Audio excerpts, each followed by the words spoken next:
Now it happened in Iconium that they went together to the synagogue of the Jews, and so spoke that a great multitude, both of the Jews and of the Greeks, believed. But the unbelieving Jews stirred up the Gentiles and poisoned their minds against the brethren. Therefore they stayed there a long time, speaking boldly in the Lord, who was bearing witness to the word of his grace, granting signs and wonders to be done by their hands. But the multitude of the city was divided, part sided with the Jews and part with the apostles. And when a violent attempt was made by both the Gentiles and Jews with their rulers to abuse and stone them, they became aware of it and fled to Lystra and Derbe, cities of Lycaonia, and to the surrounding region, and they were preaching the gospel there. And in Lystra, a certain man without strength in his feet was sitting, a cripple from his mother's womb, who had never walked. This man heard Paul speaking. Paul, observing him intently, and seeing that he had faith to be healed, said with a loud voice, "Stand up straight on your feet." And he leaped and walked. Now when the people saw what Paul had done, they raised their voices, saying in the Lycaonian language, "The gods have come down to us in the likeness of men." And Barnabas they called Zeus, and Paul Hermes, because he was the chief speaker.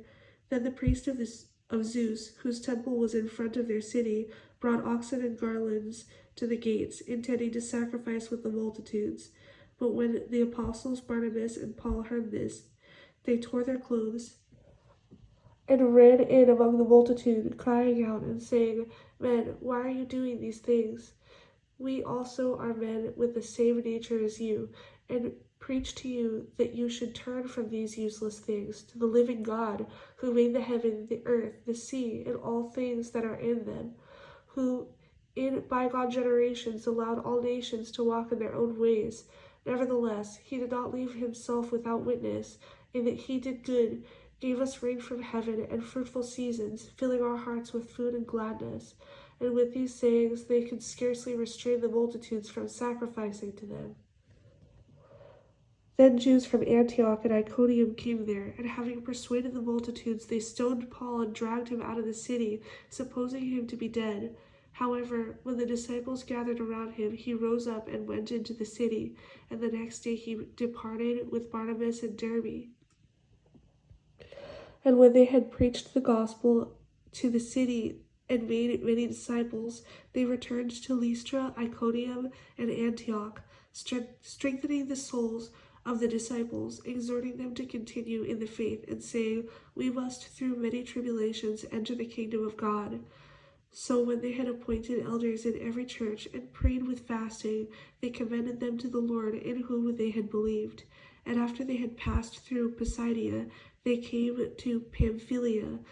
Now when they had preached the word in Perga, they went down to Attalia. From there they sailed to Antioch, where they had been commended to the grace of God for the work which they had completed. Now when they had come and gathered the church together, they reported all that God had done with them, and that he had opened the door of faith to the Gentiles. So they stayed there a long time with the disciples.